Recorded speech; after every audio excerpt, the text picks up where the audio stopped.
Hello students, स्वागत है आप सभी का आर के इंस्टीट्यूट में।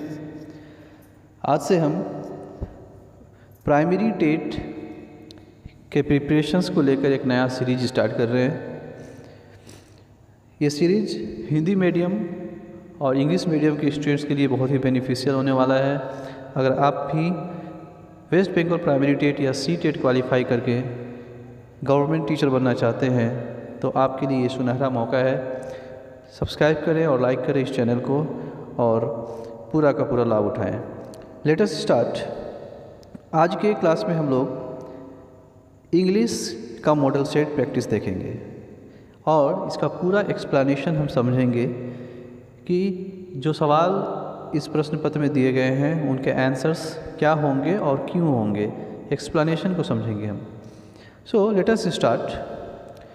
Question number 1, The chairman is ill and we will have to dash the meeting for a few days. So the first question is from phrasal verb. जैसा कि आप सभी को पता होगा, आप लोगों ने अगर प्रीवियस ईयर क्वेश्चन पेपर्स देखे होंगे या आप कभी अपीयर किए होंगे वेस्ट बंगाल टेट में या सी टेट में, तो आप देखे होंगे कि लगभग सारे टॉपिक्स को कवर किया जाता है इंग्लिश के क्वेश्चंस में। उसमें नाउन या प्रोनाउंस भी आ सकते हैं, फ्रेजल वर्ब भी आते हैं, आर्टिकल्स भी आते हैं, वॉइस चेंज भी आते हैं, नरेशन भी आते हैं, वर्ब फॉर्म्स भी आते हैं। तो ये जो फर्स्ट क्वेश्चन हम देख रहे हैं ये फ्रेजल वर्ब से है। The chairman is ill and we will have to dash meeting for a few days. तो सबसे पहले जब भी आप आंसर करें इस तरह के प्रश्नों का, तो सबसे पहले आप उस वाक्य को, पूरे वाक्य को पढ़ के ये समझने की कोशिश करें कि इस वाक्य का हिंदी में क्या अर्थ निकलता है। द चेयरमैन बीमार है and we will have to dash the meeting for a few days. कुछ दिनों के लिए हमें मीटिंग क्या करना होगा। अगर चेयरमैन बीमार है, वो मीटिंग नहीं अटेंड कर सकते हैं, तो मीटिंग क्या करेंगे, हम पोस्टपोन करेंगे डेफिनेटली। तो आपको यहाँ 4 ऑप्शंस दिए जा रहे हैं। Option A put on, option B put off, option C put away और ऑप्शन डी पुट ऑफ। तो आपको ये ढूंढ निकालना है कि इन 4 फ्रेजल वर्ब में से कौन सा फ्रेजल वर्ब सुइटेबल है इस क्वेश्चन के लिए। सो डेफिनेटली आप में से बहुत सारे लोगों ने आंसर दे भी दिया होगा, बट फिर भी मैं बता देता हूँ कि the correct answer is option D, put off. Put off is the correct answer. The chairman is ill and we will have to put off the meeting for a few days. जैसा कि chairman बीमार है, हमें meeting को कुछ दिनों के लिए पोस्टपोन करना होगा। यस, पुट ऑफ का मतलब होता है पोस्टपोन करना, किसी चीज़ के निर्धारित समय को और पीछे आगे बढ़ा देना। Okay, let us move to question number 2, that is the cat and the dog have a dash enemy in the rat. उम्मीद है आप लोग भी आंसर ढूंढ रहे होंगे। The cat and the dog have a dash enemy in the rat. The options are option A same, option B common, option C mutual और option D similar. Which option is appropriate here? You have to find this out. So the right answer here is option B, common. Common. The cat and the dog have a common enemy in the rat. है ना, कुत्ते और बिल्ली दोनों का एक ही दुश्मन है रैट। कॉमन, दोनों के लिए जब एक ही चीज़ लागू हो तो उसे कॉमन कहेंगे। So let us move to question number 3. Question number 3, he told me that he dash watching the movie. ये verb form से है, ये क्वेश्चन वर्ब फॉर्म से है। He told me past tense में है, उसने मुझसे बोला that he dash watching the movie. तो जल्दी से सभी लोग कोशिश करिए इसका सही जवाब क्या होगा। And correct answer is he had finished. Option C is the right answer. He had finished. He told me that he had finished watching the movie. Okay, बढ़ते हैं अगले प्रश्न की तरफ। Question number 4, he is very good dash making stories. ये question आ गया आपको प्रीपोजिशन से।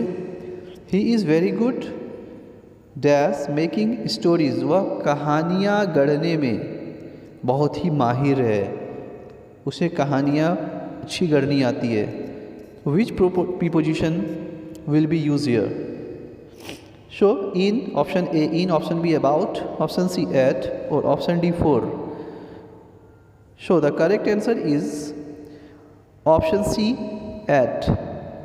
He is very good at making stories. जब भी कोई हमारे किसी हुनर, किसी आर्ट के बारे में जिक्र हो तो उसके पहले हम एट का प्रयोग करते हैं। चलिए आगे बढ़ते हैं। Question number 5, I do my work dash carefully to make mistake. इस क्वेश्चन में बहुत सारे लोग कंफ्यूज हो सकते हैं। आई डू माई वर्क, मैं अपने कार्य करता हूँ, dash carefully to make mistake, मैं अपने कार्य इतने केयरफुली करता हूँ, इतनी सावधानी से करता हूँ ताकि मिस्टेक ना हो। सो यहाँ कौन सा आंसर होगा? 4 ऑप्शंस दिए हुए हैं। Option A so, option B very, option C TOO2 या option D MORE more. I do my work, the correct answer is option C TOO2। I do my work too carefully to make mistakes, मैं अपने कार्य इतने सावधानी से करता हूँ कि गलतियाँ ना हो। ओके, अगला प्रश्न है, देख लीजिए, इसके लिए कुछ डायरेक्शन दिया हुआ है। डायरेक्शन ये है कि क्वेश्चन नंबर 6 से 10 तक के सारे प्रश्न जो है, इन question choose the word opposite in meaning to the given word. जो यहाँ क्वेश्चन वर्ड होगा उसका ऑपोजिट वर्ड आपको ढूंढना है। तो पहला प्रश्न है, पहला जो क्वेश्चन वर्ड है वो है प्लॉजिबल। तो प्लॉजिबल का ऑपोजिट क्या होगा? I think the options are very easy, you will find out the correct answer. Plausible है क्वेश्चन वर्ड, इसका ऑपोजिट आपको आंसर करना है। इम्प्लॉजिबल, इनप्लॉजिबल, अनप्लॉजिबल, इम्प्लॉजिबल और displausible. So I think most of the students will answer this correctly. The option C is correct answer, implausible. Plausible का opposite होता है इम्प्लॉजिबल, IM उसमें प्रीफिक्स लग जाएगा।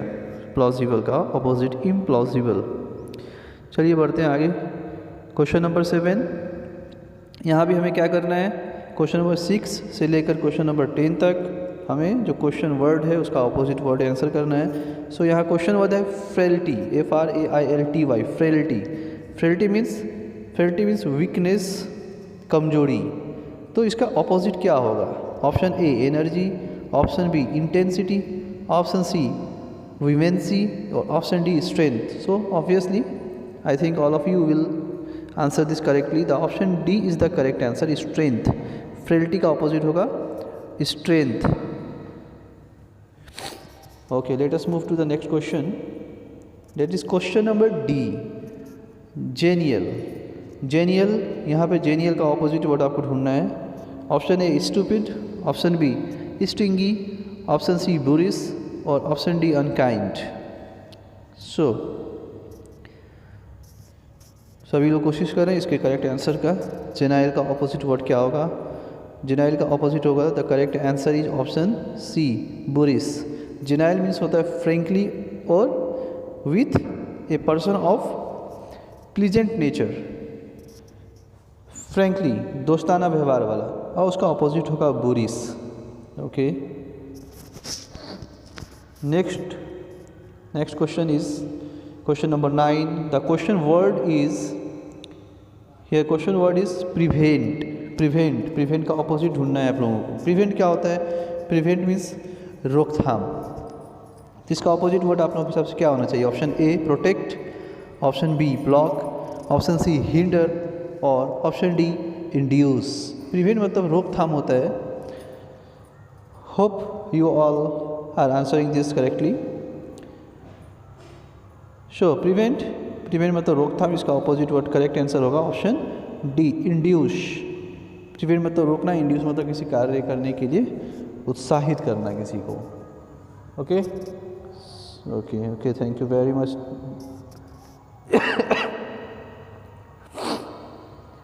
अगला question, the question number 10, the question word is demolish.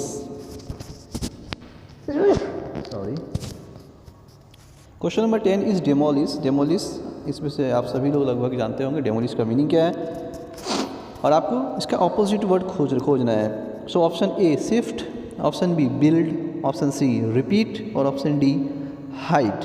Demolish मतलब निर्माण करना, पतन करना, तोड़ना। तो इसका ऑपोजिट ऑब्वियसली क्या होगा, option B will be the correct answer, build. Demolish का ऑपोजिट बिल्ड, निर्माण करना, बनाना। ओके, अगले प्रश्न की तरफ चलते हैं। 6 से 10 प्रश्न हो गए। Question number 6 to question number 10 is over now. Question number 11, यहाँ आपको क्या करना है, यहाँ पे वाक्य दिए रहेंगे। इस वाक्य को 4 या 5 भाग में बटा रहेगा ये वाक्य, और आपको ये ढूंढना है कि इसके किस भाग में जिस भाग में गलती है, जिस भाग में गलती है वही भाग उसका आंसर है। ठीक है, और अगर उस वाक्य में कोई गलती नहीं है तो ऑप्शन डी इसका राइट आंसर होगा, no error. Okay, Ram was senior to Shyam in college. So answer क्या होगा, आंसर होगा इसका ऑप्शन डी। अब मैं आपको बतलाता हूँ इसका आंसर ऑप्शन डी क्यों होगा। नो, ऑप्शन डी में क्या है, ऑप्शन डी में है नो एरर, मतलब इस वाक्य में कोई गलती नहीं है। राम वाज, बहुत लोग सोच रहे होंगे कि ऑप्शन बी गलत है, ऐसा नहीं है। Ram was senior, senior, inferior, इन चीज़ों के बाद TO2 का ही इस्तेमाल करते हैं, THAN दैन का इस्तेमाल नहीं करते हैं। आप लोगों में से बहुत लोग सोचते हैं कि सीनियर दैन श्याम होगा, नहीं, सीनियर टू श्याम होगा। इसका मतलब ये वाक्य सही है, Ram was senior to Shyam in college. College में राम श्याम से सीनियर था। Okay, question number 12, supposing if it rains what shall we do. यहाँ पे क्या आंसर होगा, यहाँ पर आंसर होगा ऑप्शन ए। क्यों ऑप्शन ए होगा यहाँ पर, क्योंकि यहाँ सपोजिंग इफ़ नहीं होगा, बल्कि यहाँ होगा आंसर सपोज इफ़। सो यहाँ आंसर क्या होगा, option A is the correct answer. ये जो है आपको इसमें गलती है, आपको पहले वाले भाग में गलती है, सपोज इफ़ होगा, सपोजिंग इफ़ नहीं होगा। Okay, next question is question number 13, the capital of Yemen is situating 2190 meters above the sea level. So which part of the sentence is wrong? Yes, option B is